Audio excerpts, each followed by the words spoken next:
question about Jeffrey Sachs, his finances, and how do you think maybe it happened, the change of policies of countries of EU, because not manufacturers are ruling this world now, but finances and bankers.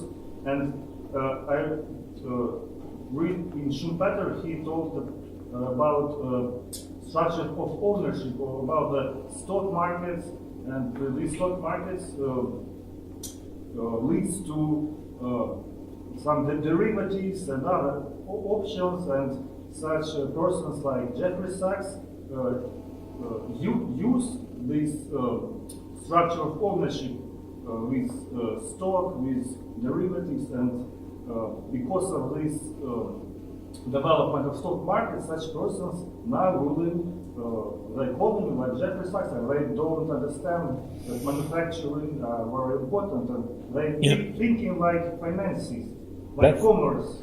That's absolutely. And I think we're not going to talk about this tomorrow. Tomorrow was talking about the financial crisis and what produces that. But that's absolutely right. The whole austerity policy is a product of, as a capitalist. I was a capitalist for 20 years. I wanted my customers to be as wealthy as possible. Because then they would buy my stuff. I wanted wealthy customers. And the idea, just the capitalism hating its own customers, that only happens when finance comes into the picture, and this is really very important. So superstition and slavery, and you see manufacturing is dying, and you see superstition coming back. That's and I'm saying, well, maybe also feudalism is coming back. And it is, and I've been invited by a colleague in Romania who runs the Institute of Geography at the University of Bucharest, and he tells me that in Romania, in the EU, wealthy people are buying houses, and they say to people who have no jobs, you can come in and live for free in my house, but when I need your labor, you work for me for free. That's feudalism, and it's coming back. That's really scary. That is really scary. So he's promised me to take me out to look at these things, so we can say, well, what's logical? What do we get after industrialism? Well, maybe we go back to feudalism. But I think we also should go back to this idea of reciprocity. I think, and the sharing economy is in a sense part of that. We don't need to have 1.5 ton of metal in the backyard in the form of a car. Everyone, we can actually share, right? So these, I think, there are elements of these reciprocity thing. I own a car and you own a boat, and we swap. There are elements of that which can be brought back. So there is an axis here. Left, the market is the problem and the state is the solution, and the right, the state is the problem and the market is the solution. This is what we lived with. This dichotomy is what we lived with, right? And if we look back in history, it's that has not been. This is something fairly recent. I find that Arthur F. Burns, who was the head of the Federal Reserve in the 1970s for a long time. He writes economic papers and says, well, here Karl Marx was actually right. The president of the Federal Reserve, well, this was a couple of years before he came into the Federal Reserve, he could actually say, well, Marx has some points here about technology, and and that was possible. And after in this age of neo-ignorance that started with the fall of the Berlin Wall, that has been impossible to do. And you had Ronald Reagan, who told people that if somebody said, "I'm from the government and I'm here to help you," everybody should be very scared. Right? But this is breaking down, and I think we have a more relevant political axis, which economic structure matters. It starts with, and this is a list of people, some very decent people. It's not a list of people I like. Okay, it's a list of people who all vote similar ways. George Washington first president of the United States, produces a scandal when he's inaugurated because he wears a suit made from homespun cloth, meaning locally produced cloth. And everybody was sure that he would have the latest fashion from Paris. So it was a complete scandal. And he had written to a friend, Mr. Lafayette, and said, I want to make a statement when I'm inaugurated. We have to industrialize, and I'm going to show that by wearing an American suit. Abraham Lincoln, who was a great industrialist, he freed the slaves, and I think it's very important to understand the link between slavery and free trade. In the United States, there was a civil war between the South, which made a living from exporting tobacco and cotton. And the production of tobacco and cotton was made by slaves. The North wanted to industrialize. And the South was very afraid of that because they thought that if we protect ourselves against English manufacturing, the English won't buy our cotton and tobacco, which is kind of logical. So this was what the war was about. And everyone knew it was also about education, because everyone knew that a slave who could read and write was a slave which had no value because he would escape. So my short version of the history of Latin America, which I spent many years in Latin America, the short history of Latin America is that Latin America is a group of countries where the South won the Civil War. The interests, the raw material producing interests, which lost the war in the United States, in fact won in Latin America. That's why it took a long time to industrialize Latin America. It only started in 1950, very similar to the Marshall Plan.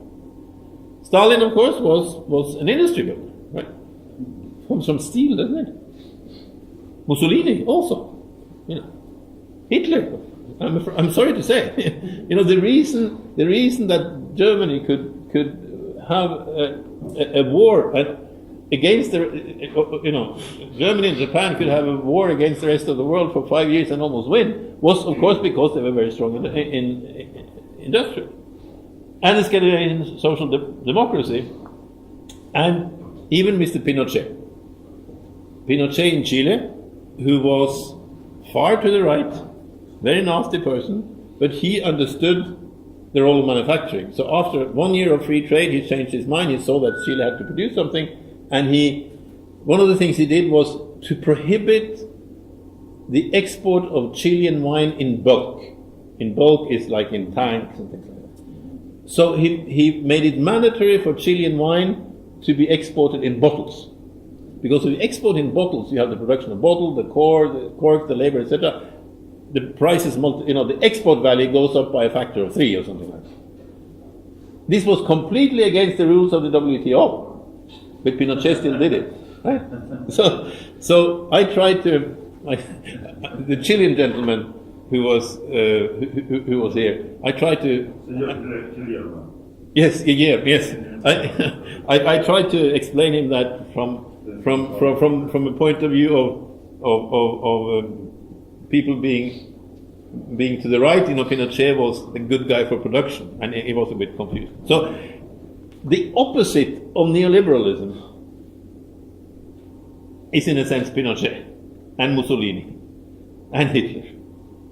So we have to distinguish between different people who are on the political right. There are those who understand economic structure and those who don't, right? And the neoliberals don't.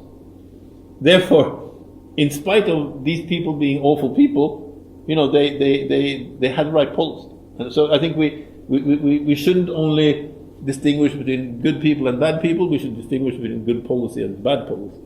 And then economic structure does not matter. Well, we have David Ricardo, we have Manchester liberalism in the 1800s, neoliberalism today, and neoclassical economics ends up there. So these are the bad guys in a sense. But I think the important thing is that even the right understood this. And if you look at the growth of Spain and Portugal under Franco and Salazar, who were fascists, they had a very good growth. in spite of being nasty people. And the point here, they both come back to, 100 years earlier it was Mr. Polem on the banknote. In 1841, it's Friedrich List and his book promoting industrialization, the national system of political economy, right? Versus the cosmopolitical. Right? And there's another important thing here also. If you think of neoliberalism and communism had one important thing in common. They were cosmopolitical ideologies. Right? In that sense, they were similar. And I think in the 1930s, you saw an awful type of of nationalism. But you had a much nicer, more simpatico type of nationalism in the 1900s. Norway was fighting for its independence from Sweden, which we only got in 1905. But at the same time, we were fighting for Danish nationalism. So when the Danes were attacked by the Germans, we went to Denmark to protect them, right? So it's not that my country is the only country. It's that, because I am nationalistic on part of my country, I think everyone else has that right when it comes to their country, right? This is the kind of symmetrical nationalism. I say, when I heard George Bush say, "God bless America," it was almost like hearing him saying that, "May God curse all the other nations," right? So that's not the nationalism I'm talking about. Bush was a Nazi. I've lived, my Norwegian wife and I we even have 2 children born in the United States, so I know the place pretty well. But and George, 1 year ahead of me at Harvard Business School, the year ahead of me was George Bush in one class and Mitt Romney in the other. So I didn't know them, but I went to school with them. So I think I know I got the same education they did, right? So I know. But List is important. To the left here is a West German stamp of Friedrich List, the father of 19th century industrial policy, and to the right it's the same Mr. List on an East German stamp. And those who were at the forum, I made the point that Sergei Witte, who was working for the building railways in Kiev, who built also the Trans-Siberian Railway, he translated List into Russian. And here is another pair. The top is Jefferson, a very important American president, and he's on the $2 bill. How many of you have seen a $2 bill? It's fake. You have, yeah. But you know where it pops up? It pops up where the United States, the countries which have dollarized, because the Americans understand that it's much better to, if they're going to sell pieces of paper that never are going to come back, it's better to sell the same piece of paper for $2. So Zimbabwe is full of them. And last week I had a student in Norway, and I asked this question, and it was one person, and I knew she was from Palestine. Right? And these are the places where banks have to buy dollars from the Americans. But the interesting thing here is that Hamilton is a mere Minister of Finance, and and he was the one who set this American system. He created the American system of protecting the manufacturing industry. Right? Hamilton is very important. If you read his report on the manufacturers, you can almost talk to him and you can say, "Mr. Hamilton, why do you think the United States should have a manufacturing industry?" And he gives you like eight reasons. He's very important. And he got a $10 bill, right? And last year there was an attempt the Federal Reserve made the decision of putting a woman on the dollar bill, which was a very good idea. But they decided to take away Mr. Hamilton.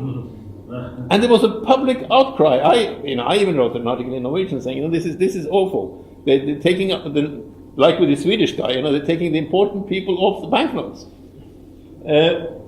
And we all said, get rid of Mr. Jackson on the $50 bill. He's the one who killed all the Indians. He's the nasty guy. Get rid of him and put the woman on the $50 bill, right? So this was an important discussion.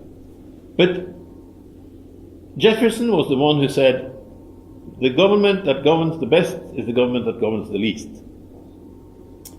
So what actually, in order to understand the United States, you must understand that there is a rhetoric, which is that of Mr. Jefferson, and there is a reality, which is that of Hamilton. So if you look, for instance, at, and this even to this day, if you look at the trade negotiations, the Doha round on trade negotiations collapsed because the Americans said, we want generalized free trade, but everyone must understand that the American cotton producers need protection. Right? This is unfortunately the bad thing about the United States, that they, they had a vote last week, and they wanted to, all the members of the Senate except one wanted to make it possible for victims of 9/11 to sue Saudi Arabia. Right? The president, who is a lawyer, vetoed, and one Democrat followed. Because as a good lawyer, Mr. Obama understood that if we allow that, all the people who have been killed by American drones, their families can go after us, right? So we can't do that, right? And Senate, they understood it after a while. But this is the problem of the United States. This God's own country. It's very bad to think that you're God's own country. That it's not good for your you become too self-confident. So Jefferson, when he was a president, he wasn't exactly as bad as he said he was going to be, but he killed the first central bank in the United States that had been established by Hamilton, and actually Hamilton was killed in a duel with Jefferson's vice president. So kind of nasty history if you go back. Mr. Burr killed Hamilton. But perhaps because there was a play on Broadway, Hamilton has been playing for full houses for 2 years. So he was very much in the limelight. So he actually was saved. So this bill survives, which is good news. So looking at different countries over long term. This is the United States. Don't ask me how these numbers came into being. These are the numbers made by an American economist called Angus Madison, and it's OECD, World Bank, everyone knows them. And I always ask myself, how did he get to those numbers? And I always find, well, it does make sense. So I think this is the best we have. So we can probably live in it. This is Western Europe, and notice this enormous bump of the years from 1950 to 1970, when GDP per capita was growing at its most. Look at Greece, Portugal, and Spain before they joined the EU. That's when they had the real growth. Even though their markets were much smaller, especially Greece and Portugal were small markets. Here is Eastern Europe. Here is the former USSR. Here is Latin America, muddling through. Here is Africa. But you see, all of them have their best period from 1950 to 1970. And then you have China and the East Asian Tigers. Right? So the economic, this is growth per year, right? So if you start from a lower base, you can obviously grow very fast. But this shows the shift that is in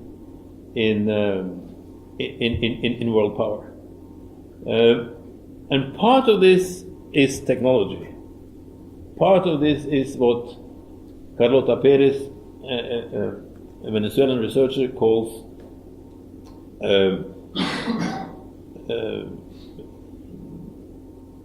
a techno-economic paradigm. This is a techno-economic paradigm of Fordism. Right? Henry Ford invented the standardized mass production. Well, standardized mass production actually started during the Civil War in the United States, that they had to produce so many guns that they found out that they couldn't. Before then, every gun was made as a unique piece.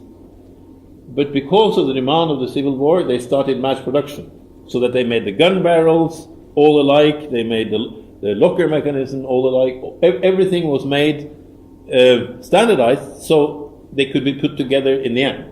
So it wasn't one unique piece, it was mass production. This is a system that really took off with Henry Ford.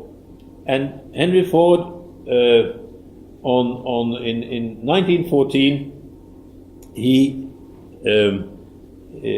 doubles the wages of his workers from $5 from $2.50 to $5 a day. That's right. And I think one of the reasons was that working with Mr. Ford's plant was very boring. But, it was like if you have seen Chaplin Modern Times, with this, everyone doing the same movement all the time. But he used it brilliantly by saying that I produce so many cars, so I need normal people like my own workers. They have to be able to buy a car. So he, as a good capitalist, he wanted his workers to be rich. So he doubled their wages, right? And of course, if you can only do that if you have a big technological advantage. In a normal business, you cannot expect a normal businessman to double the wages of his workers, because probably that would create a problem if they're not particularly good. But this created this mass production, which was really perfection during World War II. They made tankers in two pieces and they put them together. They mass-produced aircraft and everything. So this part of this is this fantastic technological revolution, which happened on both sides of the Iron Curtain. This is the cult of manufacturing on both sides. And Mr. Ford said in 1909, he said to his salesmen, tell the customers that they can have the car in any color they want as long as it's black. Because in order to have low prices, low cost, you have to standardize. And think of all the standardized products that you had in the Soviet Union, and that in China everyone was dressed alike, right? So this mass production was the basis for the planned economy. I think the reason that the planned economy was possible at all was that there were so few products, right? If it had been 20,000 products out there, it would have been impossible. So the mass production was the basis for the success of the West, but it was in a sense also what made the planned economy possible. And this is Carlota Perez and her husband Chris Freeman's argument, and I think it is an important argument. So now that we've got a distance to these systems, I think it's important that we can see that how apart from the political, they were very much alike. Communism and they ended up competing or going to the moon, right?